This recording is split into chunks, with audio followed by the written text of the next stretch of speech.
আসসালামু আলাইকুম রহমতুল্লাহ। বন্ধুরা, আজকে সুন্দর একটা রেসিপি দেখাবো। সেটা হচ্ছে রাতের বেঁচে যাওয়া ঠান্ডা ভাত। এটা অনেক সময় যদি পানি দিয়ে রাখা হয় তো পান্তা ভাত হয়ে যায়। তো পান্তা ভাতটা আসলেই ভালো লাগে, আমি মাঝে মধ্যে খাই। তো এই জন্য আমি মুসাফির আম্মুকে বলি যে অতিরিক্ত ভাত যেটা বেঁচে যায় এটা যেন পানি দিয়ে রাখে।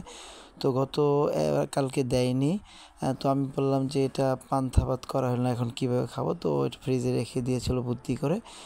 তারপরে দেখাচ্ছে যে এটা দিয়ে কী সুন্দর একটা রেসিপি তৈরি করা যায়। তো আমি তো দেখি অবাক, একটা মানে চাইনিজের মতো হয়ে যাচ্ছে।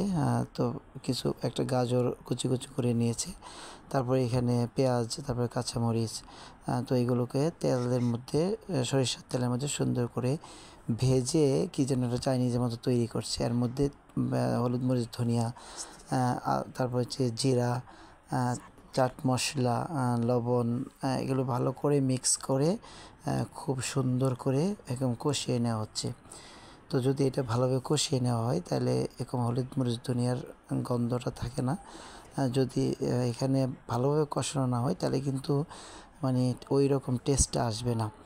আর একটা বিষয় হচ্ছে যে এখানে পানির ব্যবহার করা যাবে না, শুধু তেলের মধ্যে এগুলোকে ভাজতে হবে, পারফেক্টলি এরকম এরকম কষায় নিতে হবে। তো এটাকে এরকম দেখুন, আপনারা দেখতে থাকুন যে কত সুন্দরভাবে এরকম এটাকে কষিয়ে নেওয়া হয়েছে। তারপরে এর সাথে একটা বা দুইটা ডিম, আস্ত ডিম দিয়ে নেওয়া, ডিম দিয়ে ডিমটাকেও খুব ভালো করে এরকম ফ্রাই করে নেওয়া হবে, যাতে ভাতের সাথে এটা মিশে যায়। তো দেখুন, ডিমটাকেও এরকম নাড়াচাড়া দিয়ে এভাবে এরকম ফ্রাই করে নিতে হবে। তো আমরা আশা করছি যে এটা আসলে অনেক ভালো লাগবে খাইতে। আমি তো দেখে অনেক ভালোই লাগতেছিল। তারপর এটাতে এরকম যে ঠান্ডা যে ভাতগুলো ছিল রাতের, যেটা ফ্রিজে রেখে দেওয়া হয়েছিল, এটাকে ঝরঝরে করে এই মশলার সাথে মিশিয়ে দেওয়া হচ্ছে।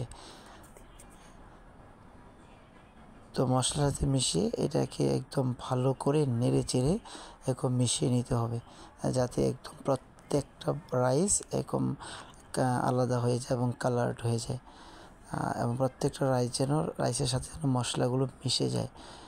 এই জন্য অনবরত এরকম নেড়ে নিতে হবে। আর এই সময়টা একটু সতর্ক থাকতে হবে যেন নিচে লেগে না যায়। যদি নিচে লেগে যায় তাহলে আবার এটার টেস্টটা নষ্ট হয়ে যাবে। এই জন্য বারবার এটাকে নাড়তে হবে এভাবে। তো দেখুন, এরকম বারবার নেড়ে নেওয়া হচ্ছে। তো বারবার নাড়তে নাড়তে একবার এটা পারফেক্ট একটা লেভেলে চলে আসবে, তখনই এটা এরকম চুলা থেকে নামিয়ে তারপর সুন্দরভাবে পরিবেশন করে এরকম খাওয়া হবে ইনশাআল্লাহ। তো দেখুন, এখন এটা খুব সুন্দর হয়ে গেছে। তারপরে যেহেতু আজকে বাসার মধ্যে আমি আর মুসাফির আম্মুই খাবো, তো এই জন্য দুইটা প্লেটে সুন্দর করে পরিবেশন করা হয়েছে। তো যাক, দেখতে যদিও এরকম ভালো লাগছে, তো এটা খেতেও যেন ভালো লাগে সেই দিকেও খেয়াল রাখতে হবে। তো আমি খেয়ে দেখাবো যে আসলে আসলে খাওয়ার মানে যে আসলে খাইতে কীরকম মজা হয়েছে। তো আমি খেয়ে দেখাচ্ছি।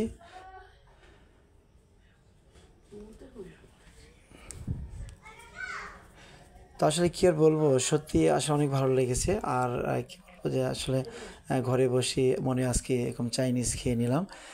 আসলে সত্যি অনেক ভালো লেগেছে, যদিও চিকেন ফ্রাই নাই। তো আরেকদিন হয়তো আশা করি চিকেন ফ্রাই দিয়ে এরকম ঘরে চাইনিজ খেয়ে আপনাদেরকে দেখাবো ইনশাল্লাহ। ওকে, ধন্যবাদ আপনাদেরকে ভিডিওটি দেখার জন্য।